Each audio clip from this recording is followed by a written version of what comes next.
Hello friends, ഇന്നത്തെ എപ്പിസോഡിൽ ശ്യാമയെ police സ്റ്റേഷന് മുന്നിൽ വെച്ച് കാണുന്ന അരുന്ധതിയും വിസ്മയും ശ്യാമയുടെ അരികിലേക്ക് ചെല്ലുന്നു. ഞാനാണ് ആ പരാതിക്കാരി, എന്റെ പേഴ്സാണ് നിന്റെ അമ്മ മോഷ്ടിച്ചത്. അത് കേട്ടോ ശ്യാമ ആകെ വിഷമിച്ചു നിൽക്കുമ്പോൾ അരികിലേക്ക് എത്തിയ വിസ്മയെ പറഞ്ഞു, അമ്മേ, ദാരിദ്ര്യം ഇങ്ങനെ കൂടിക്കഴിയുമ്പോൾ ഇതുപോലെ മോഷണമൊക്കെ നടത്തുന്നത് എന്തൊരു മോശമായ കാര്യമാണ്. അത്രയ്ക്ക് അടപ്പതിച്ചോ ഇവര് എന്ന് ചോദിച്ചത്. ഉടനെ വസുന്ധര അരുന്ധതി പറഞ്ഞു, അതെ, ഇവളുടെ അമ്മയല്ലേ ഇതെല്ലാം ഇതിലപ്പുറവും ചെയ്യുന്നേ. പണത്തിന്റെ കാര്യം വരുമ്പോ നിവൃത്തികേട് കൊണ്ട് ഇതൊക്കെ ചെയ്തു പോകും, അത് സ്വാഭാവികമാണ് എന്നെല്ലാം ശ്യാമയുടെ അമ്മയെ കുറ്റപ്പെടുത്തി പറയുന്നു. അതെ, ഉടനെ തന്നെ കോടതിയിലേക്ക് നിന്റെ അമ്മയെ കൊണ്ടുപോകും. അതിനുവേണ്ടിയുള്ള എല്ലാ നടപടികളും CSR ചെയ്തത് കഴിഞ്ഞിരിക്കുന്നു എന്ന് പറഞ്ഞത് ശ്യാമ ആകെ വിഷമത്തിലായി. നിന്റെ അമ്മയെ രക്ഷിക്കാൻ ഒറ്റയൊരു പോംവഴിയേ ഉള്ളൂ. ഞാൻ വേണമെങ്കിൽ ഈ കേസ് പിൻവലിക്കാം. ഈ ഒരു പെറ്റീഷനിൽ നിന്ന് ഞാൻ പിന്മാറാം. പക്ഷേ നീ ചില കണ്ടീഷൻ സമ്മതിക്കണം. എന്താ, അത് പറ്റുമോ എന്ന് ശ്യാമയോട് വിസ്മയും അരുന്ധതിയും ചോദിക്കണം. വിസ്മയുടെയും അരുന്ധതിയുടെയും ചോദ്യം കേട്ട് ആകെ ഞെട്ടിത്തെറിച്ച് ശ്യാമ നിൽക്കുമ്പോൾ പുഞ്ചിരിച്ചുകൊണ്ട് ജയേഷ് പുറത്തേക്ക് ഇറങ്ങി വരുന്നു. ജയേഷ് അരികിലേക്ക് വന്ന് ശ്യാമയോട് പറഞ്ഞു, ഇവരാവശ്യപ്പെടുന്ന എന്താന്ന് വെച്ചാൽ അത് നീ അങ്ങ് സമ്മതിച്ചു. അതാണ് നിനക്ക് നല്ലത്. ഇല്ലെങ്കിൽ നിന്റെ അമ്മയെ ഇപ്പോൾ തന്നെ ഞാൻ കോടതിയിലേക്ക് കൊണ്ടുപോകും. പിന്നെ എന്താ സംഭവിക്കുക എന്ന് ഞാൻ പ്രത്യേകിച്ച് പറയണ്ടല്ലോ. തൊണ്ടി മുതൽ സഹിതമാണ് നിന്റെ അമ്മയെ പിടികൂടിയിരിക്കുന്നത് എന്ന് ശ്യാമയുടെ അരികിലെത്തി ജയേഷ് അറിയിച്ചു. അത് കേട്ടതും ശ്യാമ കലിയോടെ ജയേഷിനെ നോക്കി. ഇപ്പൊ തന്നെ നിന്റെ അമ്മയെ കോടതിയിലേക്ക് കൊണ്ടുപോകുന്നതിന് വേണ്ടിയുള്ള നടപടികൾ ഞാൻ സ്വീകരിക്കാം. ഇവര് പറയുന്നത് നിനക്ക് അനുസരിക്കാൻ പറ്റുമെങ്കിൽ നീ അനുസരിക്കുക. അതിനുശേഷം എന്നോട് കാര്യം പറ എന്ന് പറഞ്ഞ് ജയേഷ് അവിടെ നിന്ന് പോകുന്നു. ജയേഷ് പോയി കഴിയുമ്പോഴേക്കും ശ്യാമ ആകെ നിരാശയിലായി. ഉടനെ അരുന്ധതി ചോദിച്ചു, എന്താ, നിനക്ക് സമ്മതമാണോ? ഇപ്പോ ഫംഗ്ഷൻ തുടങ്ങാൻ സമയമായി. നീ ഉടനെ തന്നെ ഒരു തീരുമാനം അറിയിച്ചോ? നിന്റെ അമ്മയെ ജയിലിലേക്ക് പറഞ്ഞയക്കണോ? എന്തായാലും ഒരു 5-6 മാസം നിന്റെ അമ്മ ജയിലിൽ കിടക്കേണ്ടി വരും. അങ്ങനെ ഒരു കുറ്റമാണല്ലോ ചെയ്തിരിക്കുന്നത്. ചിലപ്പോ നിന്റെ അമ്മയെ ജീവനോടെ നിനക്ക് കാണാൻ കഴിഞ്ഞെന്നും വരില്ല. ഇപ്പോ ഈ സമയത്ത് നീ എന്റെ കയ്യിലടിച്ച് സത്യം ചെയ്യ, ഇന്നത്തെ ഫംഗ്ഷന് നീ പാട്ട് പാടുമെന്ന്. നീ ഞാൻ പറഞ്ഞ ഈ കണ്ടീഷൻ അംഗീകരിക്കുമെന്ന്. എന്താ, സമ്മതിച്ചോ എന്ന് ചോദിച്ചത് ശ്യാമ പറഞ്ഞു, എനിക്കറിയാം, ഞാൻ നിങ്ങളുടെ മകൾ വിസ്മയയ്ക്ക് വേണ്ടി പാടണം. അതല്ലേ നിങ്ങളുടെ ആവശ്യം. അത് ഒരിക്കലും എന്നെ കൊണ്ട് ചെയ്യാനാവില്ല എന്ന് ശ്യാമ പറയുമ്പോൾ അരുന്ധതി പറഞ്ഞു, അതെ, നീ സത്യം ചെയ്തതാ. ഈ കയ്യിലടിച്ച് സത്യം ചെയ്യാം. നിനക്ക് ഇപ്പോ നിന്റെ അമ്മയെ ഇവിടെ നിന്ന് രക്ഷിക്കാം.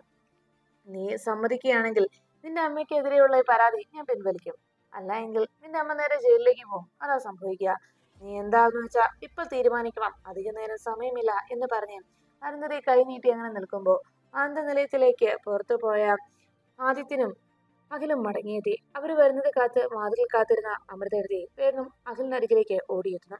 മോനെ അഖിലെ, നിന്നെ ശ്യാമ വിളിച്ചിരുന്നോ എന്ന് അമൃതയെടുത്തി ചോദിച്ചത് കേട്ട് അഖിൽ പറഞ്ഞു, ഇല്ല എടുത്തി, എന്താ കാര്യം? അപ്പോഴേക്കും അമൃത പറഞ്ഞു, ഞാനും ശ്യാമയും സംസാരിച്ചുകൊണ്ട് നിൽക്കുകയായിരുന്നു. പെട്ടെന്ന് ശ്യാമയ്ക്ക് ഒരു ഫോൺ കോൾ വന്നു. ആകെ നെർവസ് ആയിക്കൊണ്ട് ഞാൻ അഖിൽ സാറിനെ കാണട്ടെ എന്ന് പറഞ്ഞ് ശ്യാമ ഓടി വരികയായിരുന്നു. നിന്നെ വിളിക്കുമെന്നാണ് മോനെ എന്നോട് പറഞ്ഞത്. വിളിച്ചു കാണും. എന്തായാലും എന്തോ പ്രശ്നമുണ്ട്. ആകെ ടെൻഷനിലാണ് ഇവിടെ നിന്ന് പോയത് എന്ന് അമൃത അറിയിച്ചു. അത് കേട്ടതും അഖിലിനും ആദിത്യനും ആകെ ടെൻഷനായി. അപ്പോഴേക്കും ശ്യാമ ഉടനെ അരുന്ധതിയോട് പറഞ്ഞു, മേഡം, എന്റെ അമ്മ ഒരിക്കലും അങ്ങനെ ചെയ്യില്ല. എന്റെ അമ്മയ്ക്ക് അങ്ങനെയൊന്നും ചെയ്യാനാവില്ല. നിങ്ങൾ മനഃപൂർവ്വം ജയേഷും ചേർന്ന് നിങ്ങൾ നടത്തുന്ന നാടകമല്ലേ, കള്ളക്കളിയല്ലേ ഇത്, എന്റെ അമ്മയെ കുടുക്കാനായിട്ട് എന്ന് പറഞ്ഞ് ശ്യാമ അരുന്ധതിയോട് സംസാരിക്കുമ്പോൾ അരുന്ധതി പറഞ്ഞു, അതെ, സത്യം തന്നെയാണ് നീ പറഞ്ഞത്. എന്നാ നിന്റെ അമ്മയെ ഈ കുരുക്കിൽ നിന്ന് നിനക്ക് രക്ഷിക്കണമെന്നുണ്ടെങ്കിൽ ഇപ്പോൾ നിനക്കൊരു അവസരമുണ്ട്. നീ ഞാൻ പറയുന്നത് അനുസരിക്കണം. അത് അനുസരിക്കുകയാണെങ്കിൽ നിനക്ക് നിന്റെ അമ്മയെ രക്ഷിക്കാം. എന്താ, നീ തയ്യാറാണോ എന്ന് അരുന്ധതി വീണ്ടും ശ്യാമയോട് ചോദിച്ചു. അപ്പോഴും ശ്യാമയ്ക്ക് ഒരു തീരുമാനം എടുക്കാനാകാതെ ശ്യാമ അങ്ങനെ വിഷമിച്ചു നിൽക്കുമ്പോൾ അഖിൽ പറഞ്ഞു, ഞാൻ എന്തായാലും ശ്യാമ ഒന്ന് വിളിച്ചു നോക്കട്ടെ, എന്താ കാര്യം എന്നറിയാം എന്ന് പറഞ്ഞുകൊണ്ട് അഖിൽ വേഗം തന്നെ മൊബൈലെടുത്ത് നോക്കിയതും, അയ്യോ അമൃതേട്ടി, ശ്യാമിനെ 1-2 വട്ടം വിളിച്ചിരുന്നു. ഫോണ് റേഞ്ച് ഇല്ലാതിരുന്നോണ്ട് കിട്ടാതായതാണ്. ഞാൻ എന്തായാലും ഒന്ന് വിളിച്ചു നോക്കട്ടെ എന്ന് പറഞ്ഞ് അഖിൽ വേഗം ശ്യാമയുടെ ഫോണിലേക്ക് വിളിക്കുന്നു. ശ്യാമ ഒരു തീരുമാനം എടുക്കാനാകാതെ അരുന്ധതിയുടെയും മകളുടെയും ആവശ്യം കേട്ട് ആകെ ഞെട്ടി നിൽക്കുമ്പോഴാണ് ശ്യാമയുടെ ഫോണിലേക്ക് കോൾ വന്നത്. ഫോൺ എടുത്ത് നോക്കിയതും അഖിൽ സാറ് എന്ന ശ്യാമ പറഞ്ഞത് കേട്ട് അരുന്ധതി വേഗം ശ്യാമ കോൾ അറ്റൻഡ് ചെയ്യുന്നതിന് മുൻപ് ശ്യാമയുടെ കയ്യിൽ നിന്ന് ആ മൊബൈൽ ഫോൺ തട്ടിപ്പറിച്ചെടുത്തു. ഇത് കണ്ടതും ശ്യാമ പറഞ്ഞു, മേഡം, എന്റെ ഫോൺ ഇങ്ങതാ, എനിക്ക് സാറിനോട് സംസാരിക്കണം എന്ന് പറഞ്ഞതും ഉടനെ അരുന്ധതി ഫോൺ സ്വിച്ച് ഓഫ് ചെയ്തു. ഉടനെ ശ്യാമ പറഞ്ഞു, മേഡം, ഫോൺ ഇങ്ങ് തന്നെ, എനിക്ക് അഖിൽ സാറിനോട് സംസാരിക്കണം. അപ്പോഴേക്കും അരുന്ധതി പറഞ്ഞു, അഖിൽ നല്ല ആനന്ദവർമ്മ വന്നാലും ശരി, ഈ മൊബൈൽ ഫോൺ നിനക്ക് തരാനും പോകുന്നില്ല. നിന്റെ അമ്മയെ ഈ കുരുക്കിൽ നിന്ന് രക്ഷിക്കാനും പോകുന്നില്ല. അതുകൊണ്ട് മര്യാദയ്ക്ക് നിന്റെ അമ്മയുടെ ജീവനാണ് നിനക്ക് വലുത്, അതോ നിന്റെ പാട്ടാണോ? നീ ആദ്യം അക്കാര്യത്തിലോ തീരുമാനമെടുക്ക്. അധിക നേരം സമയമില്ല എന്ന് പറഞ്ഞ് ശ്യാമയെ ആകെ പ്രശ്നത്തിലാക്കുന്നു. ഒപ്പം നിന്നുകൊണ്ട് വിസ്മയെയും അരുന്ധതിയും.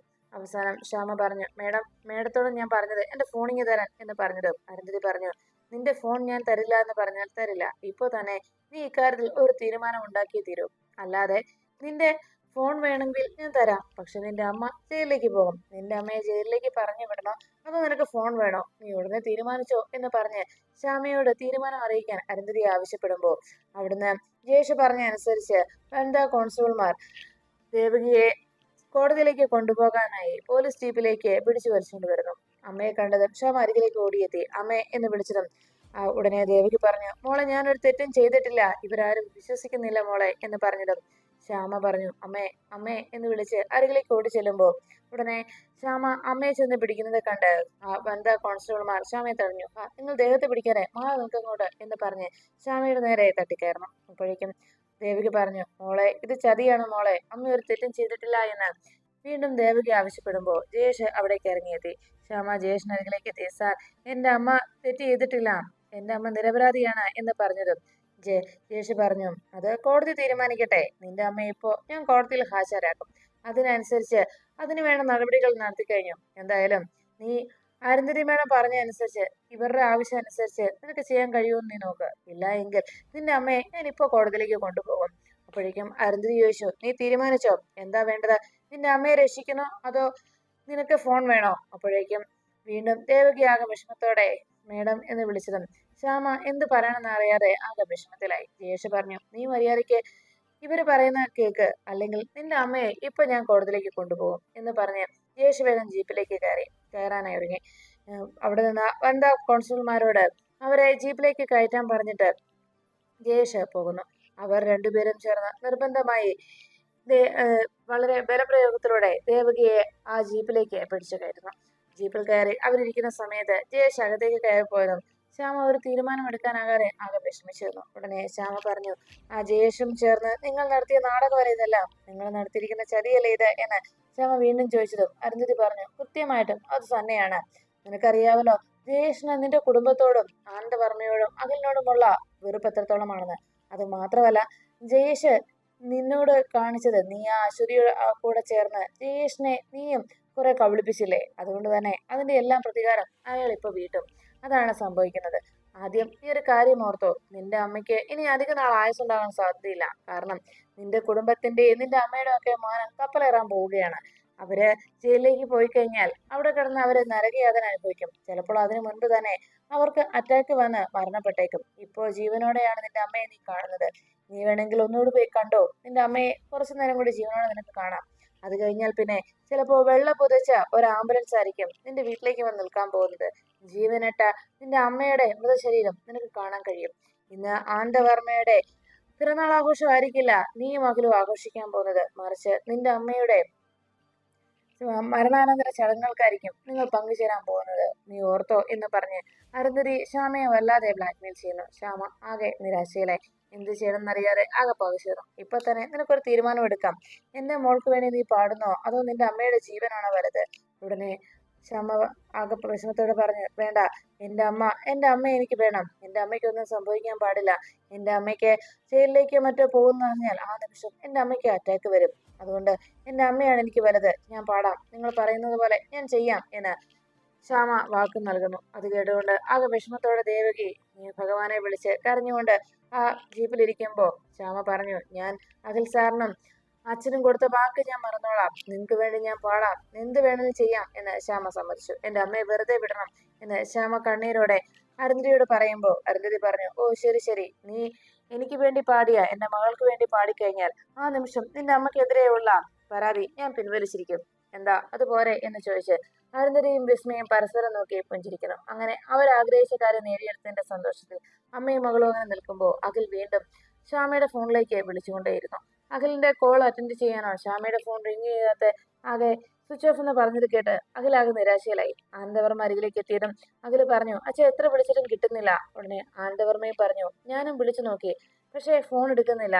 അപ്പോഴേക്കും അഖിലിനാകെ ടെൻഷനായി. അഖിൽ പറഞ്ഞു, അച്ഛാ ഇനിയിപ്പോ എന്താ സംഭവിച്ചിട്ടുണ്ടാവുക എന്ന് ആലോചിച്ചതും ആനന്ദവർമ്മ പറഞ്ഞു, ഇനി ആ അരുന്ധതിയുടെയും മകളുടെയും കളികളായിരിക്കും ഇത്. അവര് അവരുടെ ഭാഗം ജയിക്കാനായി എന്ത് കളി വേണേലും ഇറക്കും എന്ന് പറഞ്ഞതും അഖിൽ പറഞ്ഞു, അങ്ങനെയൊന്നും ശ്യാമ ഒരിക്കലും അവരുടെ വലയിൽ വീഴില്ല അച്ഛാ. കാരണം എനിക്ക് അച്ഛനും ശ്യാമ വാക്ക് വന്നാലേ സത്യം ചെയ്തു തന്നാലേ എന്ന് അഖിൽ പറഞ്ഞതും ആനന്ദവർമ്മ പറഞ്ഞു, അങ്ങനെയല്ല മോനെ, ജയിക്കാനായിട്ട് അവരെന്ത് വൃത്തികെട്ട കളിയും കളിക്കും. അതാണ് ഞാൻ എന്തായാലും ഒരു കാര്യം ചെയ്യാം, അവരെ ഒന്ന് വിളിച്ചു നോക്കാം. ശ്യാമോള് അവരുടെ അടുത്തുണ്ടോന്ന് അറിയാമല്ലോ എന്ന് പറഞ്ഞ് ആനന്ദവർമ്മ അരുന്ധതിയുടെ ഫോണിലേക്ക് വിളിക്കുന്നു. അരുന്ധതി ആ സമയത്ത് ആനന്ദനിലയത്തിലേക്ക് വന്നുകൊണ്ടിരിക്കുമ്പോൾ ഫോൺ വന്ന് കണ്ട് ഉടനെ ആനന്ദവർമ്മയുടെ കോള് കണ്ട് അരുന്ധതി കുറച്ചു നേരത്തേക്ക് ആലോചിച്ചു. ആരാ വിളിച്ചതെന്നറിയാതെ വിസ്മയ അങ്ങനെ ആശങ്കപ്പെട്ടിരിക്കുമ്പോൾ അരുന്ധതി പറഞ്ഞു, വർമ്മയെ വിളിക്കുന്നത് നിന്നെ കാണാഞ്ഞിട്ടാണ്, നീ ഞങ്ങളുടെ ഒപ്പം ഉണ്ടോന്ന് അറിയാനായി. നീ ഒരക്ഷരം പോലും മിണ്ടിപ്പോകരുത്. അറിയാലോ നിന്റെ അമ്മയുടെ അവസ്ഥ. ഇപ്പൊ അവർ സെല്ലിലാണ് കിടക്കുന്നത്. താമസിയാതെ അവർ ജയിലിലേക്ക് പോകണോ വേണ്ടതെന്ന് നീ തീരുമാനിച്ചോ എന്ന് പറഞ്ഞ് അരുന്ധതി വേഗം കോൾ അറ്റൻഡ് ചെയ്തു. ഹലോ സാർ, ഞങ്ങളുടെ എത്താറായി, അങ്ങോട്ട് വന്നുകൊണ്ടിരിക്കുകയാണ്. ഫംഗ്ഷൻ കൃത്യസമയത്ത് ഞങ്ങൾ എത്തും സാർ എന്ന് പറഞ്ഞതും അത് പിന്നെ അരുന്ധതി ശ്യാമ എന്ന് പറഞ്ഞതും ഉടനെ അരുന്ധതി ചോദിച്ചു, എന്താ സാർ, സാറ് എന്നോട് സംസാരിച്ചാണോ അതോ അവിടെ ആരെങ്കിലും വിളിച്ചതാണോ എന്ന് ചോദിച്ച് അരുന്ധതി ഒന്നും അറിയാത്തതുപോലെ സംസാരിക്കണം. അപ്പോഴേക്കും വർമ്മ പറഞ്ഞു, അത് പിന്നെ അരുന്ധതി ശ്യാമ എന്ന് പറഞ്ഞതും ശ്യാമയോ, സാർ എന്താ ചോദിച്ചത്, ശ്യാമ അവിടെ എങ്ങാനും ഉണ്ടോ, എന്താ സാർ എന്തെങ്കിലും കാര്യമുണ്ടോ, എന്താ അവിടെ വേറെ ആരെങ്കിലും സംസാരിക്കുന്നുണ്ടോ എന്ന് അരുന്ധതി ഒന്നും അറിയാത്ത പോലെ ചോദിച്ചു. അപ്പോഴേക്കും ആനന്ദവർമ്മ വീണ്ടും ചോദിച്ചു, അല്ല ഫംഗ്ഷന്റെ കാര്യം എന്ന് പറഞ്ഞു, സാറ് പേടിക്കണ്ട, ഞങ്ങളിതാ ഉടനെ തന്നെ ഇപ്പൊ എത്തും, ഞങ്ങള് ഈ ഉടനെ തന്നെ എത്തിയിരിക്കും. സോറി, ഞങ്ങള് വൈകിട്ടൊന്നും ഇല്ലല്ലോ, വൈകാതെ ഞങ്ങൾ അവിടേക്ക് എത്തും, അല്പം ദൂരമേ ഉള്ളൂ, ഞങ്ങളുടെ എത്താറായി കഴിഞ്ഞു, എന്നാ വെക്കട്ടെ സാർ എന്ന് പറഞ്ഞ് വേറൊന്നും ഇല്ലല്ലോ എന്ന് ചോദിച്ച് അരുന്ധതി ഫോൺ വയ്ക്കണം. ആനന്ദവർമ്മ അങ്ങോട്ട് പറയുന്നത് കേൾക്കാൻ പോലും നിൽക്കാതെ അരുന്ധതി ഫോൺ വെച്ചിടും. അഖില് ആനന്ദവർമ്മയോട് ചോദിച്ചു, എന്താ അവർ പറഞ്ഞത്? അപ്പോഴേക്കും ആനന്ദവർമ്മ പറഞ്ഞു, വളരെ കാഷ്വൽ ആയിട്ടാണ് അവർ സംസാരിച്ചത്, പ്രത്യേകിച്ച് ശ്യാമ ആരുകളുള്ളതുപോലെ ഒന്നും അവർ പെരുമാറുന്നില്ല. അപ്പോഴേക്കും അഖിലിനാകെ ടെൻഷനായി. ശ്യാമ അങ്ങനെ അങ്ങ് പോകാൻ വഴിയില്ലല്ലോ അച്ഛാ, എന്നോട് പറയാതെയും എവിടെയും പോവില്ല, എന്ത് സംഭവിച്ചിട്ടുണ്ട് അത് തീർച്ചയാണ് എന്ന് പറഞ്ഞതും ഉടനെ അരുന്ധതി ശ്യാമയോട് പറഞ്ഞു, അതെ, നീ ഒരു കാരണവശാലും ഇക്കാര്യങ്ങളൊന്നും നിന്റെ അഖിൽ സാറിനെയോ ആനന്ദവർമ്മയെ അറിയിച്ചേക്കരുത്. അറിയാലോ നിന്റെ അമ്മയുടെ അവസ്ഥ, അതുകൊണ്ട് മര്യാദയ്ക്ക് നിന്നാ നിനക്ക് കൊള്ളാം. പിന്നെ ജയേഷിന്റെ കാര്യം ഞാൻ പ്രത്യേകിച്ച് പറയേണ്ടതില്ലല്ലോ, ജയേഷിന്റെ കണ്ണ് മഞ്ഞളിക്കുന്ന രീതിയിൽ പണം കൊടുത്തിട്ടുണ്ട് ഞാൻ. അത് മാത്രമല്ല ജയേഷിന് നിന്നോടും അഖിലിന്റെയും വർമ്മയുടെയും കുടുംബത്തോടുമുള്ള പ്രതികാരവും വൈരാഗ്യം എത്രത്തോളമാണെന്ന് ഞങ്ങൾ പറഞ്ഞു തരേണ്ടതില്ലല്ലോ. പോരാത്തത് നിന്നോടും വല്ലാത്ത വിരോധമുണ്ട്. നീ അശ്വതിക്കൊപ്പം ചേർന്ന് ജയേഷിനെ പലതവണ അപമാനിച്ചതിന്. അതുകൊണ്ട് തന്നെ എല്ലാം കൂടെ ചേർത്ത് അവൻ നിനക്കായി നിന്റെ അമ്മയ്ക്ക് വേണ്ടതെല്ലാം കൊടുത്തോളും. അതാണ് നീ ഓർക്കേണ്ടത്. ഇനി മര്യാദയ്ക്ക് നീ നിന്നാൽ നിനക്ക് കൊള്ളാം. നീ തൽക്കാലം ആനന്ദ നിലയത്തിലേക്ക് ചെന്ന് ഇവിടെ ഒന്നും സംഭവിച്ചിട്ടില്ല എന്നുള്ള ഭാവത്തിൽ ആരും അറിയാതെ അവിടുത്തെ ഗസ്റ്റ് റൂമിൽ പോയിരുന്നോണം. ഒരാളുടെ മുന്നിലേക്ക് നീ വന്നു പോകരുത്. ഞങ്ങൾ അവിടെ എത്തി അവിടുത്തെ സിറ്റുവേഷൻ മനസ്സിലാക്കിയതിനു ശേഷം ബാക്കി എന്താ വേണ്ടെന്ന് ഞാൻ വന്ന് പറയാം. പറഞ്ഞത് കേട്ടല്ലോ, ഓർത്തു വെച്ചോ, നിന്റെ അമ്മയുടെ ജീവനാണ് ഇപ്പോ ഞങ്ങളുടെ കൈപ്പിടിയിൽ. അവർക്ക് ഒരാപത്തും വരാതിരിക്കണം എന്നുണ്ടെങ്കിൽ, സെല്ലിൽ നിന്ന് അവരെ ജയിലിലേക്ക് പറഞ്ഞയക്കണ്ട എന്നുണ്ടെങ്കിൽ, നിന്റെ അമ്മയുടെ വെള്ള കുതിച്ച മൃതശരീരം കാണണ്ട എന്നുണ്ടെങ്കിൽ ഞാൻ പറഞ്ഞതുപോലെ നീ ചെയ്താൽ മതി എന്ന് പറഞ്ഞ് തൽക്കാലം നീ വണ്ടിയിൽ നിന്ന് ഇറങ്ങിക്കോ എന്ന് പറഞ്ഞ് ഒന്നും സംഭവിക്കാത്തത് പോലെ വേണം നീ എവിടേക്ക് ചെല്ലാൻ. ഒരു കാരണവശാലും നീ അതിബുദ്ധി കാണിച്ചു പോയേക്കരുത് എന്ന് ശ്യാമയെ താക്കീത് ചെയ്തു. ഇല്ല എന്നുള്ള ഭാവത്തിൽ ശ്യാമ വേഗം കാറിൽ നിന്നിറങ്ങി. ഉടനെ ശ്യാമ അവിടെ നിന്ന് പോകുന്ന സമയത്ത് വിസ്മയ അരുന്ധതിയോട് ചോദിച്ചു, അമ്മേ അവളിനെ നമ്മളെ ചതിക്കുമോ അമ്മേ എന്ന് ചോദിച്ചിട്ട് വിസ്മയോട് അരുന്ധതി പറഞ്ഞു, ഒരിക്കലുമില്ല, അവൾക്ക് അവളുടെ പാട്ടിനേക്കാളും വലുത് അവളുടെ അമ്മയുടെ ജീവൻ തന്നെയാണ്. അതുകൊണ്ട് അവൾ ഒരു കാരണവശാലും ആരോടും ഇതും പറയാൻ പോകുന്നില്ല എന്ന് അരുന്ധതി വിസ്മയോട് പറഞ്ഞു. ശ്യാമ ഈ സമയത്ത് ആനന്ദ നിലയത്തിന്റെ ഗേറ്റ് കടന്ന് അകത്തേക്ക് കയറാൻ ഒരുങ്ങിയത് വാതിക്കൽ അഖിലും ആനന്ദവർമ്മയും ആകെ വിഷമിച്ചു നിൽക്കുന്നത് ശ്യാമ കണ്ടു. രണ്ടുപേരുടെയും കണ്ണിൽപ്പെടാതെ ശ്യാമ ആ ഗേറ്റിന് പിന്നിലായി ഒളിച്ചു. അവർ രണ്ടുപേരും ശ്യാമയെക്കുറിച്ച് ഒരു വിവരം അറിയാത്തതിന്റെ ടെൻഷനിലാണെന്ന് ശ്യാമയ്ക്ക് മനസ്സിലായി. അഖിൽ സാറിനോടും അച്ഛനോടും കാര്യങ്ങൾ പറഞ്ഞാലോ എന്ന് ശ്യാമ ആലോചിക്കുന്നു.